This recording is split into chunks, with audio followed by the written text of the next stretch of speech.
Hi everybody, welcome back to the Desma Works channel, and today I am back onto the Supersport 750SSie build and going to be assembling the bottom end today. So crank is back from being balanced, or sorry, the whole rotating assembly. So we've done the crank, pistons, com rods and the rotor for the generator.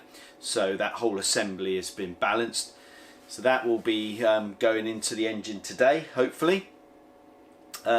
So what I'm going to be doing during the course of this build is slightly different to earlier ones. So some of the stuff that I featured in other videos I'm going to sort of skip over. So you will see me doing things like the bearing replacements and measuring the clearances for the crank and the gearbox, but I'm not going to go into the level of detail that I normally would. What I'll do is each step comes across, I'll just link up to a video in the top corner of the screen that has it in more detail if you want to look at it.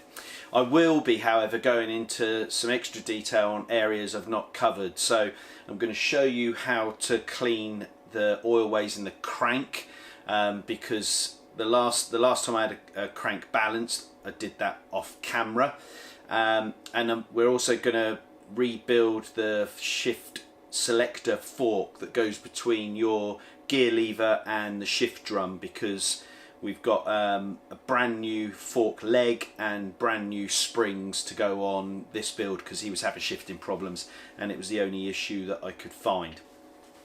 So it's going to be a pretty interesting build, because hopefully it's going to have some new stuff in it, but as I said, I'm just going to skip over some of the stuff we've done before. So hope you enjoy that. Now I'd like to take this point to say, please, if you're watching and you're not a subscriber, hit that subscribe button, because it just helps the channel grow. And please, please, please chuck me a like as you're going through the video, because that helps with the algorithm and hopefully gets the video noticed more. Unfortunately, the last 3 videos on the 2-valve heads haven't been particularly well received as videos for the channel, so I think we might have more 4-valve lovers than 2-valve lovers of the Ducati range. So anyway, the bottom end is pretty much the same as any other bottom end that's been put together, so hopefully you'll enjoy this one. Right, let me just show you what I've done at the moment and what we're going to be doing next in the video. So as I said, I'm going to be skipping through some of the bits and pieces on this one, so you can see that we've got the left casing cover here. I have already removed the main bearing, the gearbox bearing that was quite notchy, the gearbox output seal, and then on this one I'm also doing the swing arm bearings for the owner and the seal. So that side's all done, so nothing for me to really show you on that one. And then on the right hand case, we're going to be taking out the main bearing for the crank, the ball bearing for the gearbox because it's feeling a little bit notchy. We're leaving the roller bearings in because they feel quite good. And if you remember from when we stripped this down, this engine has been apart before and rebuilt up, albeit that it doesn't appear that it was done particularly well. So it's nice and clean inside. I have been going around trying to get rid of all of the, let's just pick up a little bit of it, little bits of the sealant that have from the build, trying to make sure that I've got a fresh surface to do it on. So you will be seeing odd bits of it come off as I spot a bit I've missed. So right, let me just pop these 2 bearings out. I also need to get the swing arm bearing out on this side. It's not a pretty process because you have to use a slide pull to get them out, and I hate using them things, but let's get on with those then.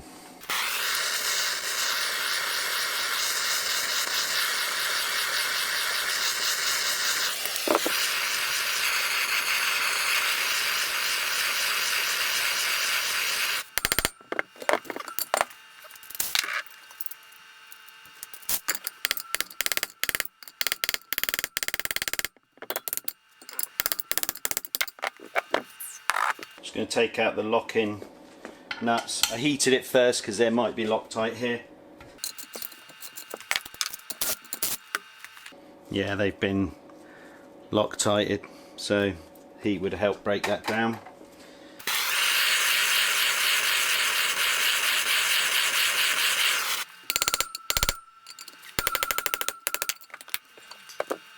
Okay, we need to get the swing arm bearings out. Now let me get the other parts. So this is made up of 2 needle bearings, and then either side of that there are seals designed to hold the grease in that you put in when you're running these. Seal's the easy bit to get out. Okay, that's that out. What I was doing there was just aligning it, so I'm only picking up the first needle bearing, so I'm not trying to pull both at the same time.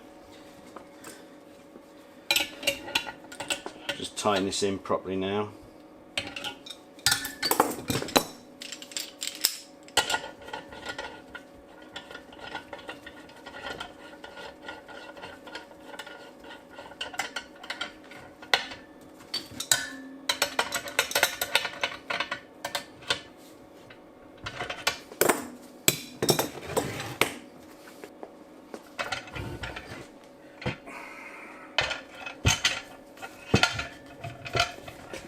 Easier to pull it down than up.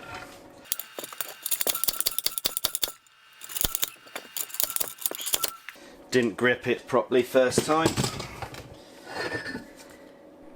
Take 2.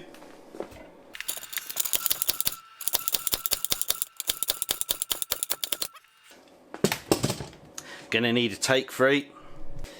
You won't probably be able to see it, but it has started to move. It's just the tool keeps slipping off. So let me just reset the tool up and go again. Take 3, but because it's slightly moved, I'm able to get the blind bearing puller more behind the actual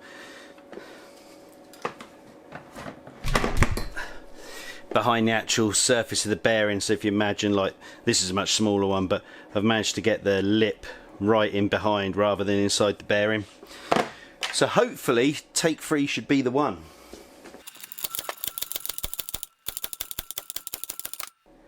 That just meant, because I was able to get the blind bearing puller much better in the back end of the bearing, it didn't pop out, because initially you're just inside it. Right, I'm going to get the last bearing out off camera.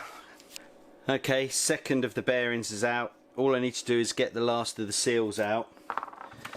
All I'm going to use is just a punch. I'll catch the edge of it and then just twist it over and pull it out.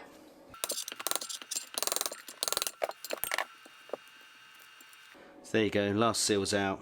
Simple oil lip seal, metal cage with a rubber lip seal. Got lots of grease in this one.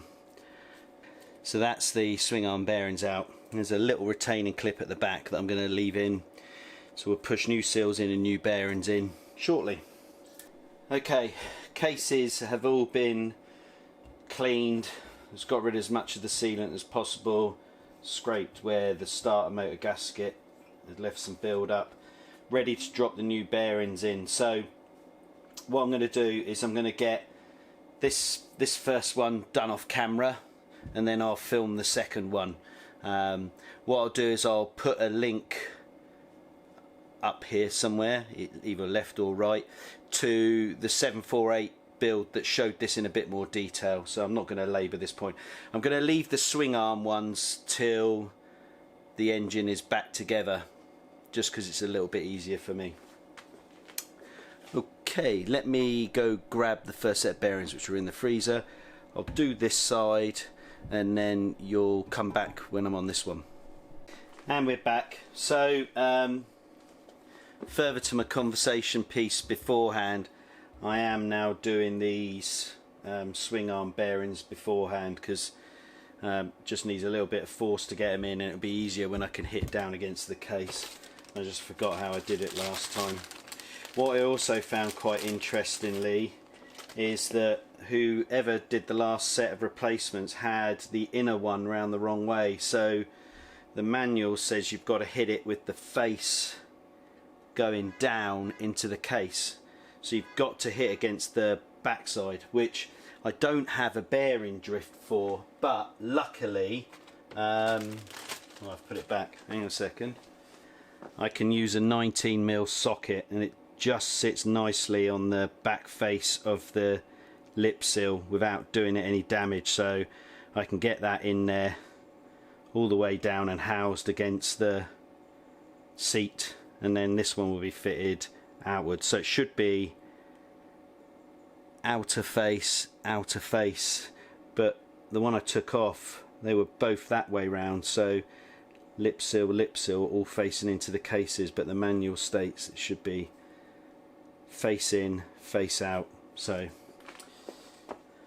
let me just put a little bit of heat on there, and then we'll just stick these on.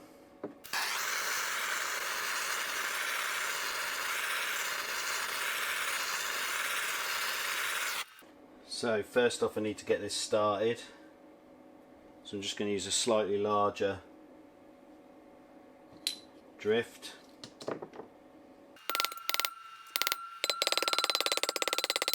And now it's flush with the case, I'll just push it in socket. Not ideal tool practice, but I don't have a drift in my set that's the perfect size, but there's not much resistance on this.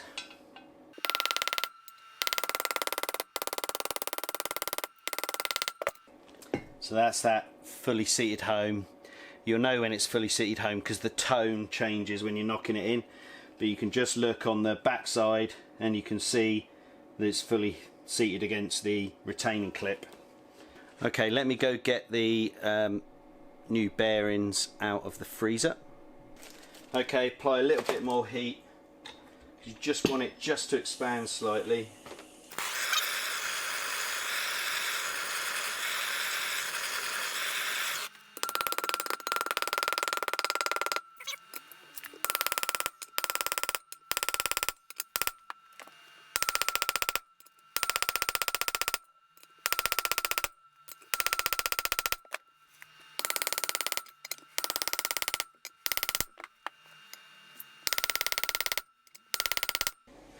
Then the last seal.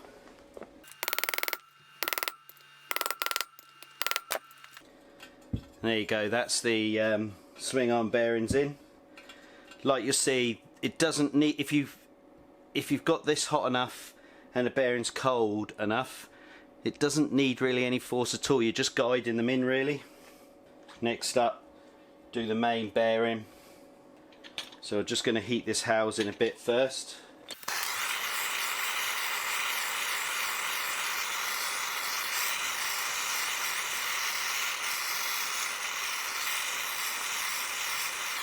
Now, angular bearing, so bigger face sits out, inner face sits in.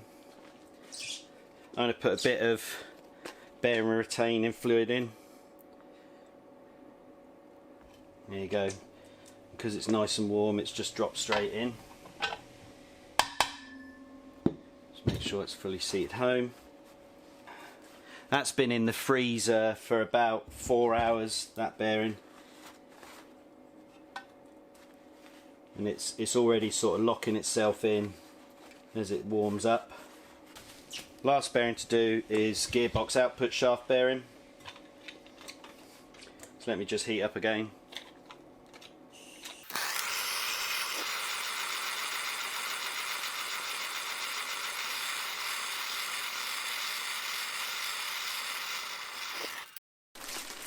Again, nice and cold. A little bit bearing lock.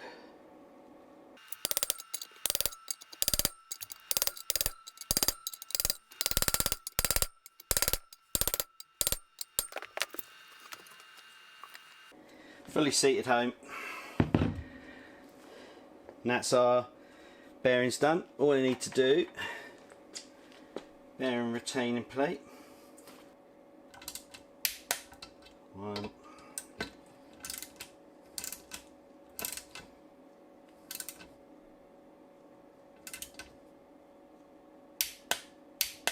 They're both tight. Good on that. Bearings all good. I'm just going to shut camera off in a moment. I'm going to drop the case box up here so that we can get ready to set up the crank and the gearbox. Before I go and build up all the crank, I just want to make sure that the cases are spaced correctly.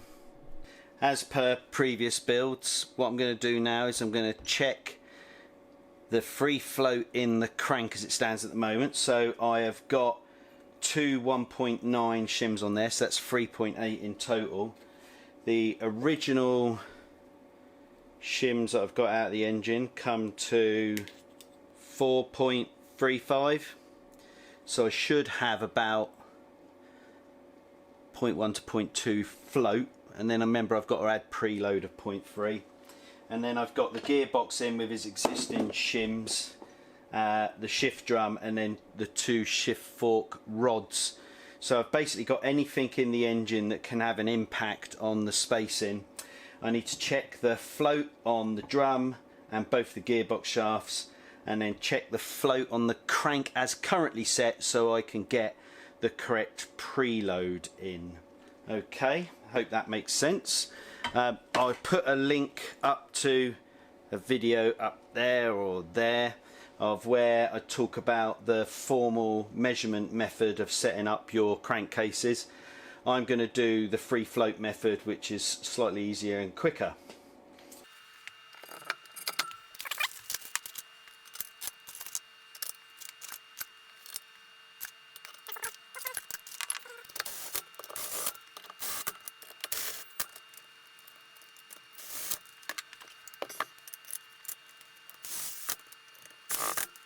Okay, let me just get all the measurement gear out and get ready to go for this.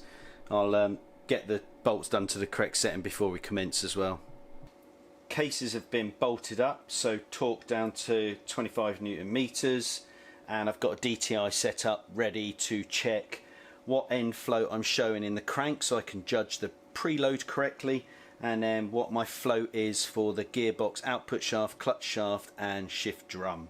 Okay, now the gearbox shafts should be between 0.05 millimeters to 0.15 millimeters of float, and the shift drum should be 0.1 to 0.4 millimeters of free play, and then there'll be free play in the crank at the moment, but there won't be once we've shimmed it correctly, because we'll be putting about, I think it's about 0.3 of preload in for this. I will just double check on the manual in a second. So set up ready to check the crank. All I'm going to do is lift against the web, and you can see it's zeroed at the moment. Just lifting it up gives me about 0.2 of free float. So whatever I've got as the shims, I need to add 0.2 just to take up that slack, and then I'm going to have to add the preload amount, which I think off the top of my head is 0.3. So that's pretty good on that side. 0.08, maybe 0.09 float on the gearbox shaft. Okay, so that's not too bad. So completely free float is at minimum of 0.05. If you push down on it,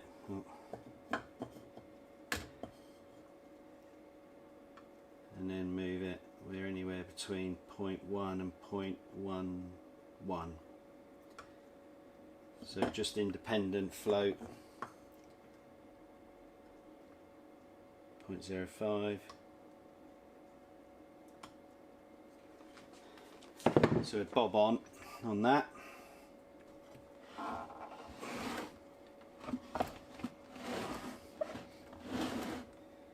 Shift drum. Check. 0.2. So well within spec. We're at 0.22. Okay. So we've got 0.2 float in the crank, and I need to, so having checked the manual, we need to add a preload of 0.2 onto this crankshaft. So we had 0.2 free float, so we're going to need to add 0.4 to the shims that we've got in there, which is currently 3.8, so I need 4.2 in shims. I'll just check it when it comes out just to be doubly sure. Let me just disassemble this all, get all this gear put away, and then we'll get the shims. Okay, so cases are apart. If you remember, I had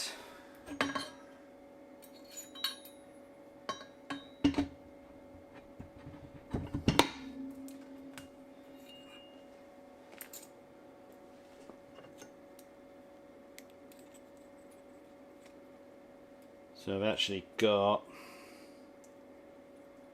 3.85. So we've got 3.85, so I need to take it to 4.25. Okay, so removed 3.85, so we need to get to 4.25. I've got a total shim stack there of 4.25, so that's good. Now that's made up of a 2.1 and a 2.1, so it's 2.1 and a 2.15. So that's the cases shimmed and ready to be put back together. What I need to do now is I'm going to show you how to clean the internals on a crankshaft. So let me just get it tidy up and we'll focus on getting the crank ready, and then we'll be able to bolt this all back together. Just a quick check on the drums. Weighs 8.1, 8.1, 8.09, 8.07, 8.06, 8.08, so well within spec on our drum. Diameter of the fork thing, 7.69, it's in spec. 7.7, it's okay. 7.69. So all of the fork legs are in spec. Okay, so one of the tasks I want to show you on this engine versus previous ones I've done before is cleaning the crank.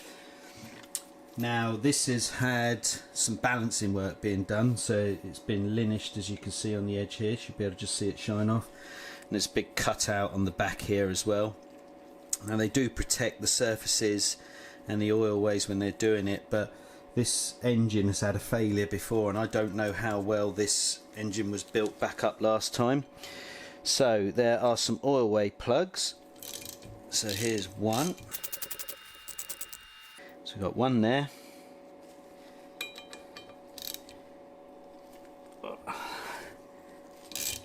One here. And then finally a small one in here as well.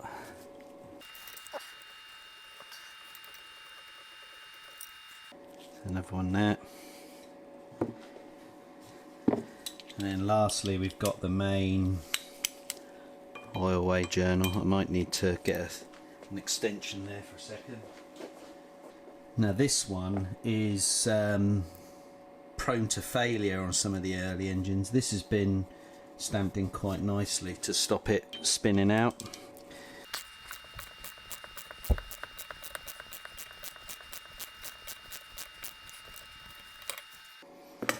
Obviously a once only operation because it will mash the plug as it comes out.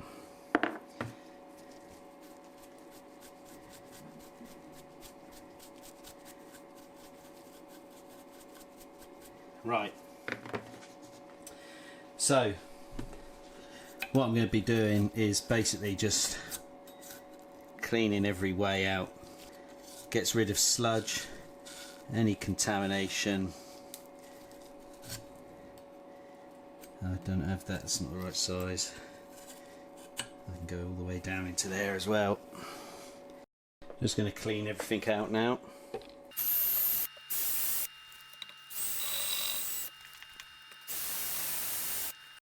I'll also spray some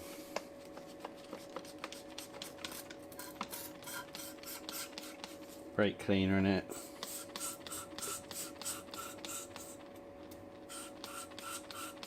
Just to flush out any debris.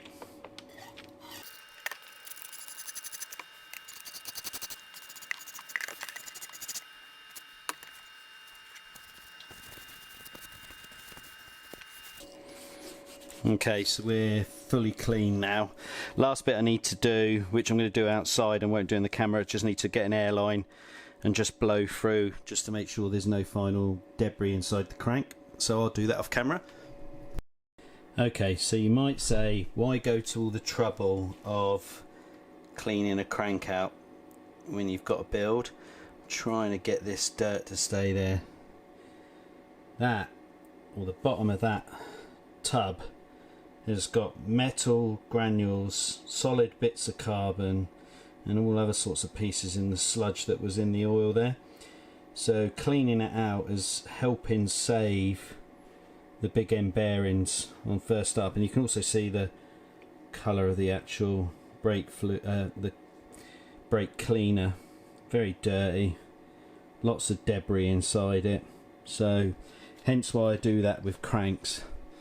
The risk now is obviously you have to put a new one of these in, which are not great fun, but let me get the bits and pieces out of the parts and we'll get this together.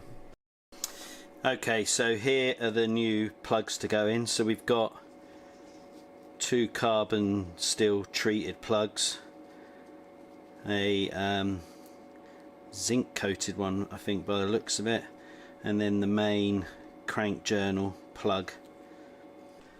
What I'm going to do now, find the torque setting for each of those plugs in the manual, and then when I come back we'll put these back together. Large plug is 20 Newton meters. The 3 small grub screws are 13 Newton meters with a high strength, high temperature grade thread locking compound. The old manual is Loctite, I can't remember the number, 128455. You can't get that anymore, so it is red Loctite basically, the strong one. Alright, just remembered I had a trim down tool to be able to do this. That will be able to fit in there now. Oh, got it around the wrong way where I took that out. So 13 Newton meters.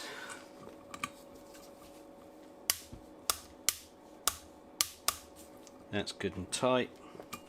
And same again for the ones up top. Oh, damn, that come out quick. And not actually on the thread.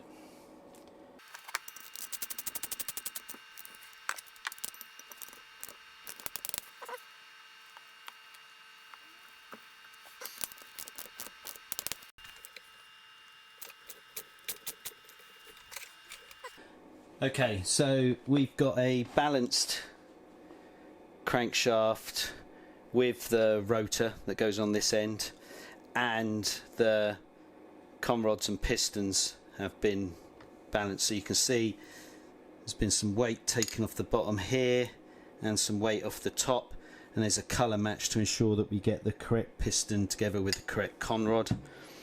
This one only had a minor bit of polishing done to it, so must have been used as the reference.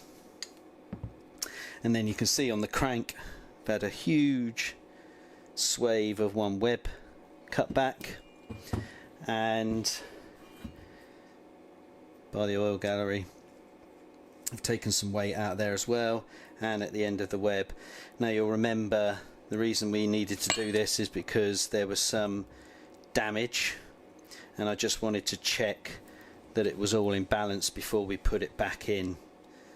So that's now all been balanced as a set and will help aid the longevity of this engine. So what I'm going to do now is I'm going to be putting the conrods onto the crank and get the cases ready to put together. I've done this on another video before, but I'll be checking the oil clearances again. I've checked them already before, but I'm putting new shells in, so I'll put the new shells in, do a quick plastic gauge check, and if it's all good, bolt them up, and then I'll come back to you when I'm ready to start assembling the cases. So if you want to see how to do a plastic gauge, I will put a link to another video up there, and feel free to watch it. I'll see you in a second. So first new set of bearings coming in roughly between 0.025 and 0.038, and the range is 0.015 to 0.058, so nice and tight on that oil way. Let me just get the yellow one sorted. I'll flip over the crank, do that. I need to clean off this plastic gauge and we should be good. Be back in a second. Okay, and this one is again between 0.025 and 0.038, nicely inside the tolerance. So what I'm going to do now is I'm going to clean this all up and tighten up the com rods correctly, ready to install the crank. I'll stick a video link up here to how you torque these down, but I'll come back once that's done. Crankshaft com rods are in. Torque settings 20, 35 and 67 newton meters. Don't have to worry about doing angles on these 750s, it would appear. Cranks dropped in.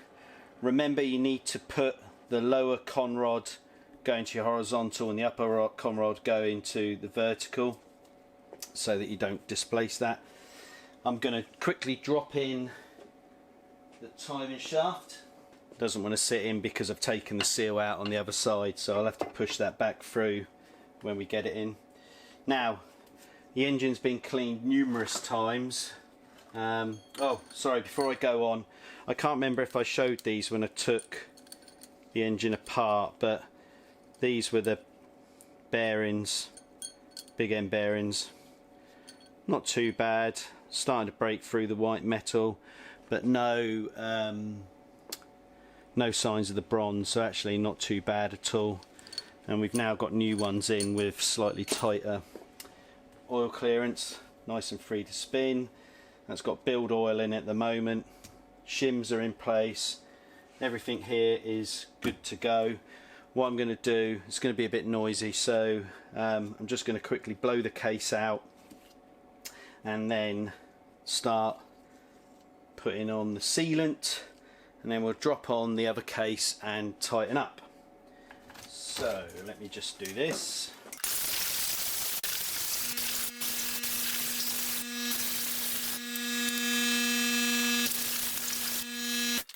Right, as we're about to seal up the engine, just going to put oil over everything. So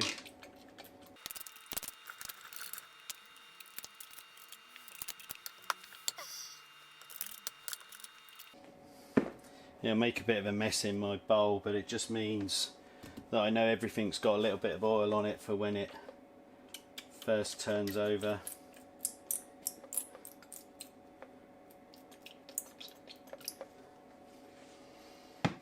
Okay, let's get the free bond and start making a mess.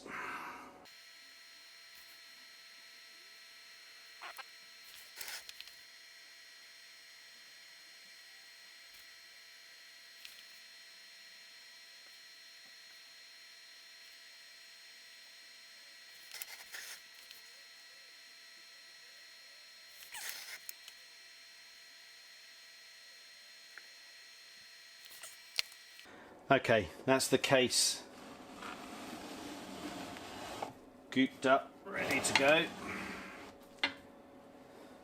Let me grab the, oh, missed one little bit. Let's just make sure I get that.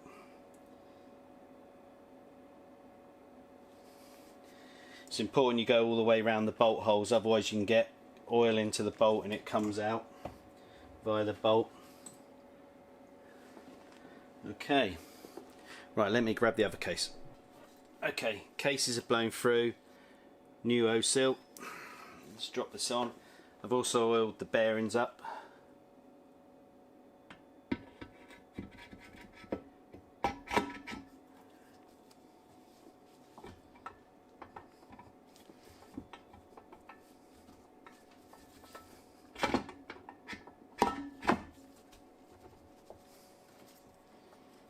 check everything's okay to turn.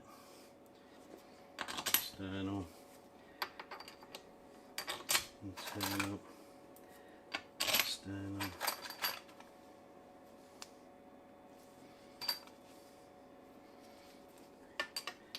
Internal. I'll just snug these down for now, enable me to turn the case over and do the other side.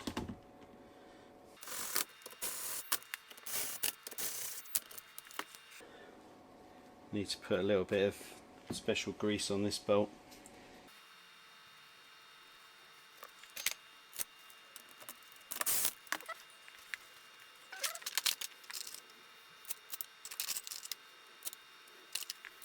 There's a couple of brackets that need to go on these, but for now I'm just more interested in getting it tightened down correctly.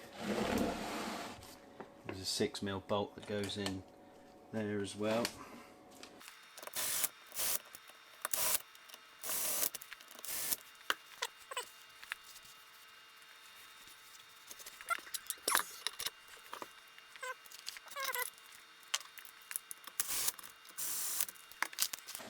Okay, to snug these main bolts up, 19 Newton meters first.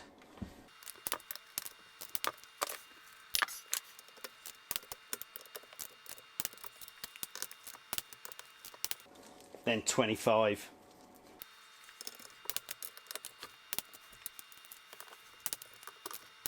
I always leave the oil screw to last, just to be on the safe side, because it's hollow. And that's annoying, each time it's going to pop out.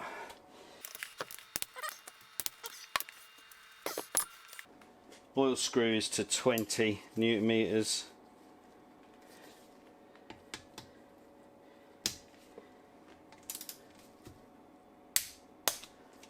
There we go. Right. 6mm casing bolt and all the external bolts 10 Newton meters.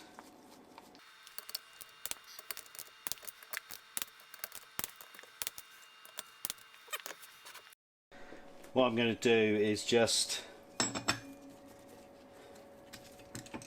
fit the intermediate timing shaft so that this shaft doesn't keep dropping through. Now that has a special lock washer, so there it is.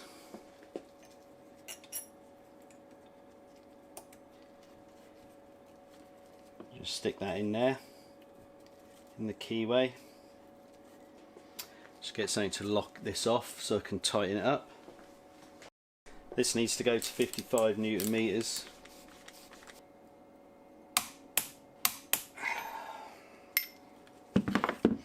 Now we need to just bend that washer up and lock it off.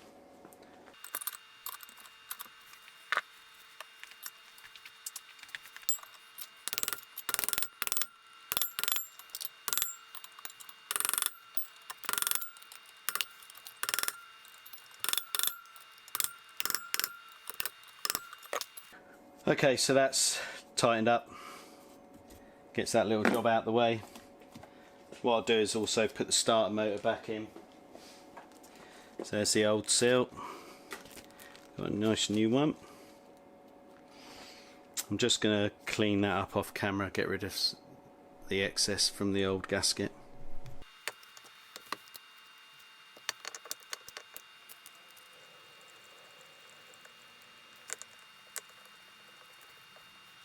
Now I think this is correct. I'll just need to check back on the original strip down video, but I think there was a bracket here. It was either that one or it was that one. I just need to check, but it won't stop me from tightening these up for now.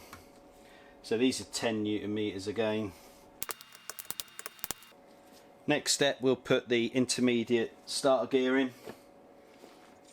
Remember, there's 2 washers, one each side of it. So just stick that in there, put a little bit of oil.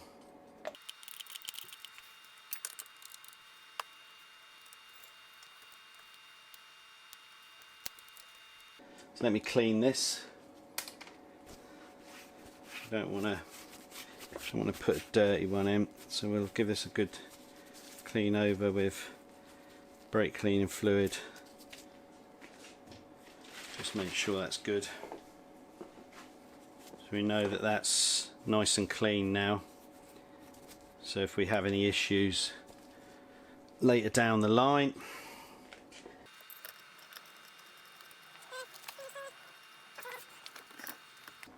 This is 42 Newton meters. That's the strainer in. Next external job is to fit the indent spring and ball bearing. Now I've got a new gasket for this, so let me just dig that out. Okay, here's our new one. Get it open.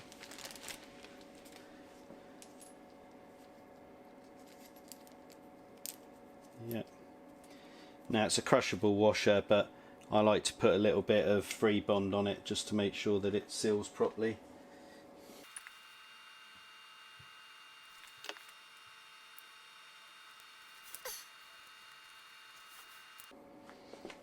So ball's pushed in. A little bit more free bond on the washer.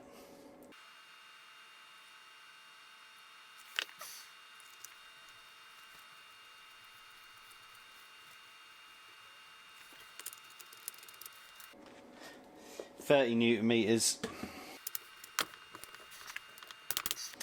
That's the indent spring all sorted and in.